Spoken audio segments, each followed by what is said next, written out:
መጋቢት 24 በአገሪቱ የመጣውን ለውጥ የሚዘክረው ሰላማዊ ሰልፍ በአሪ ዞን ጂንካ ከተማ በተለያዩ ስነ ስርዓቶች ተከብረዋል። የክልሉን ዋና አፈ ጉባኤ አቶ አለማየሁ ባውዲን ጨምሮ ሌሎች በየደረጃው የሚገኙ የመንግስት የሥራ ኃላፊዎችና ከተለያዩ ህዝባዊ መሰረቶች የተውጣጡ የህብረተሰብ ክፍሎች በሰልፉም ተሳታፊዎች ሆነዋል። በዚሁ መድረክ ላይ ንግግር ያደረጉት የጂንካ ከተማ አስተዳደር ከንቲባ አቶ ደግፌ ጌታቸው እንደ ሀገር የመጣው ለውጥ ለከተማችን በርካታ ትሩፋቶችን ያበረከተ ነው ብለዋል። ጂንካ ከተማ ኮሪደር ልማት ውስጥ ለውስጥ የመንገድ ጠረጋና ከፈታ ትራዞርና ጌጠኛ ድንጋይ ነጣፊ የሶል አዳሪ ትምህርት ቤት ግንባታ በግብርናው በኢኮኖሚና በማኑፋክቸሪንግ ዘርፍ ይብል የሚያስፈል ስራዎች ተሰርቷል።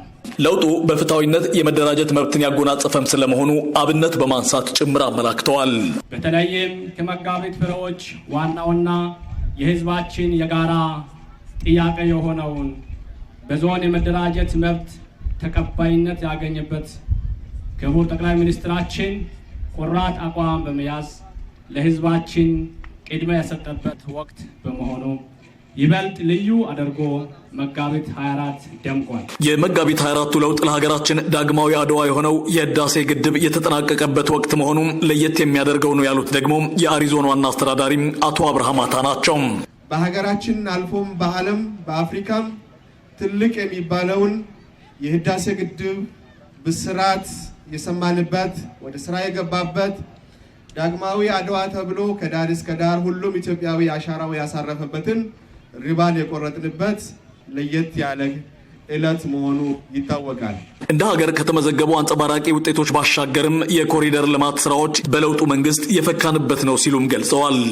በተለይ በከተሞች ልማት ሂደት ውስጥ በህዝቦች ተሳትፎ የከተማ ኮሪደር ልማት የተመሰረተበትና ሌሎች መሰረተ ልማቶች የተሰራበት ትልቅ ዕለት መሆኑ ለሁላችንም ግልጽ ነው። በክብር እንግድነት የተገኙት የክልሉ ምክር ቤት ዋና አፈ ጉባኤ አቶ አለማየሁ ባውዲ በበኩላቸው ለውጡ እውነተኛ ህብረ ብሔራዊነትና አካታች የፖለቲካ ባህል የተገነባበት በመሆኑ ለየት ያደርገዋል ብለዋል።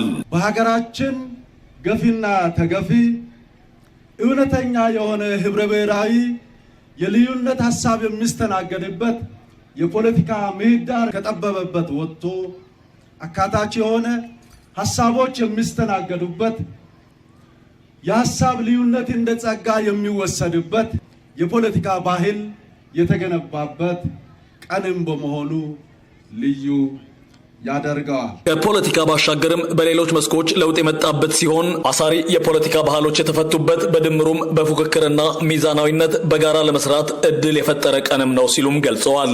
በፖለቲካ ብቻ ሳይሆን የሴቶች ተሳትፎ፣ የወጣቶች ተሳትፎ፣ የሃይማኖት መስተጋብርም በጋራ ሆኖ ተሰናስሎ ሀገር መገንባት እንድንችል አሳሪ የሆኑ የፖለቲካ ባህሎችም የተቀየሩበት ህጎቹም የተሻሻለበት የፖለቲካ ምህዳር የተፈጠረበት ተደምሮ ሲታይ በፖለቲካው መስክ በፉክክርና በሚዛናዊነት በጋራ እንድንሰራ እድል የፈጠረ ፖለቲካዊ ምህዳር የሰፋበት ቀን ነው።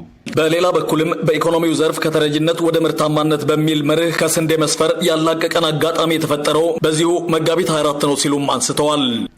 ከተረጅነት ወደ ምርታማነት ወይም የኢትዮጵያ ባህል ያልሆነውን ልመና እናስወግድ የሚል እንደ ሀገር በኢኮኖሚ ላይ የወሰነው ውሳኔ ነው።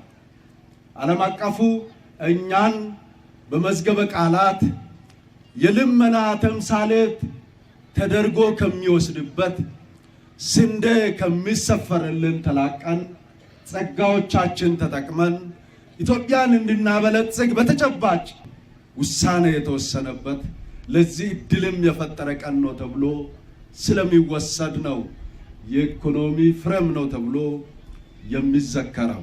ሌሎች የለውጥ ትሩፋቶችን የዘረዘሩት ዋና አፈ ጉባኤው የተቋማት ሪፎርም ያስገኘው ለውጥ ቀላል አለመሆኑን ጠቅሰው ልዩነቶችን የሚያጠቡ ኮሚሽኖች፣ ዓለም አቀፍ ተደማጭነት ያላቸው ዲፕሎማሲያዊ ድሎችን ጨምሮ ሌሎች ስኬቶችንም ለማስቀጠል ብልጽግናን መደገፍ ይገባል ሲሉም ጥሪ አቅርበዋል።